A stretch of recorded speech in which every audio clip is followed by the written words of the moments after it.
Et bonjour à tous. Aujourd'hui, nous allons commencer par corriger le travail que vous aviez à faire, pages 124-125, concernant le rattachement de Nice et de la Savoie à la France entre 1858 et 1860. Cette première illustration nous permet de comprendre les relations qu'entretiennent la France et l'Italie à ce moment-là. Cette huile sur toile a été réalisée par François Barthélemy Marius Abel en 1860 et traite du rattachement de Nice et de la Savoie à la France. Cette allégorie représente les personnifications habituelles des nations. À gauche, les Poutis ou Angélos ou encore Chérubins représentent chacun des territoires annexés.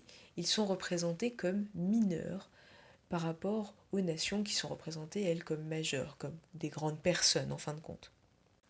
La composition met en avant une supériorité politique de la France de Napoléon III.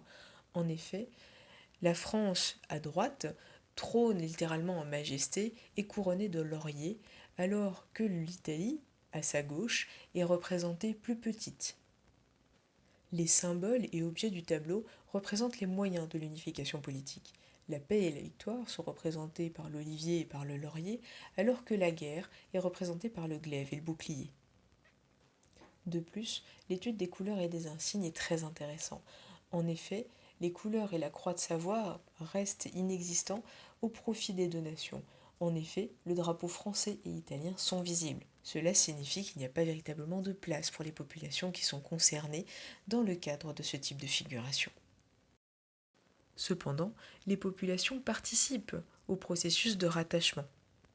La population des deux territoires concernés entre en jeu essentiellement lors du vote de ratification de l'accord entre dirigeants, les 15 et 16 avril, dit en commentaire de ce document 2. Les populations font également part de leurs doutes ou carrément de leur refus de rattachement, comme l'indique la pétition de Siers, sans doute diffusée au début du printemps. Enfin, la population est présente lors de la cérémonie symbolisant l'annexion à l'été 1860 à Nice, comme on peut le voir ici sur le document 3. En effet, la foule est présente à l'arrière-plan, aux fenêtres des bâtiments entourant la place, et un corps constitué de notables se situe au premier plan. On peut donc dire que les Niçois, comme les Savoyards, agissent surtout à la fin du processus de rattachement. Ils ont donc un rôle secondaire dans le processus de décision, comme le figure leur place à l'arrière-plan de la gravure anonyme. Les documents 4 et 5 sont relativement similaires, dans le sens où ils montrent qu'une partie de la population refuse le rattachement. Dans cette publication de Jesse White Mario, il est question de lettres de protestation, mais également de l'attachement à leur maison royale, entre guillemets, où les Savoyards formulent véritablement un attachement à la dynastie de Savoie, c'est-à-dire un des plus vieux duchés italiens. Parallèlement à ces protestations, certains habitants proposent un autre rattachement.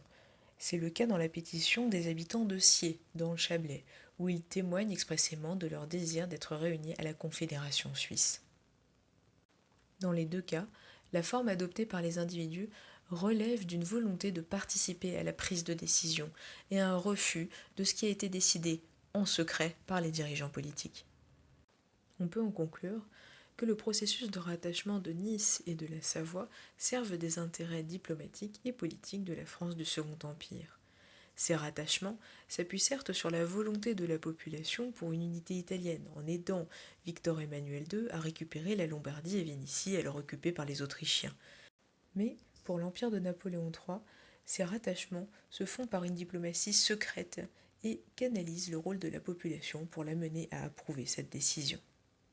Maintenant que nous avons terminé ce zoom sur le rattachement de Nice et de la Savoie à la France, nous allons pouvoir aborder notre petit C du grand 1, c'est-à-dire l'action de la France dans l'unification de l'Italie. La guerre contre l'Autriche éclate en 1859 suite aux provocations répétées de Cavour contre l'Autriche. La France apporte un soutien militaire décisif. Après des batailles victorieuses mais meurtrières, comme à Magenta puis à Solferino, l'entrée triomphale de Napoléon III et de Victor Emmanuel II dans Milan marque l'apogée de l'entente franco-piémontaise. En novembre 1859, Napoléon III signe un traité de paix à Zurich avec l'Autriche. L'armistice de Villafranca donne la Lombardie au royaume du Piémont-Sardaigne, mais pas la Vénétie.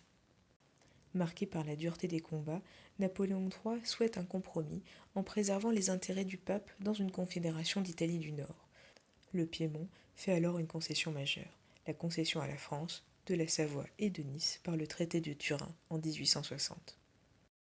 C'est le prix à payer pour pouvoir former, dès 1861, le premier parlement italien à Turin. Celui-ci proclame Victor Emmanuel II, roi d'Italie. C'est une étape clé du ralliement des Italiens du Nord. Cependant, cette idylle entre la France et l'Italie ne va pas durer.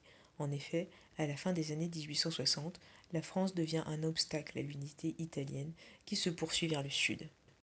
L'acteur principal de cette conquête du sud de l'Italie est Giuseppe Garibaldi, un républicain convaincu et fervent artisan de l'unité italienne.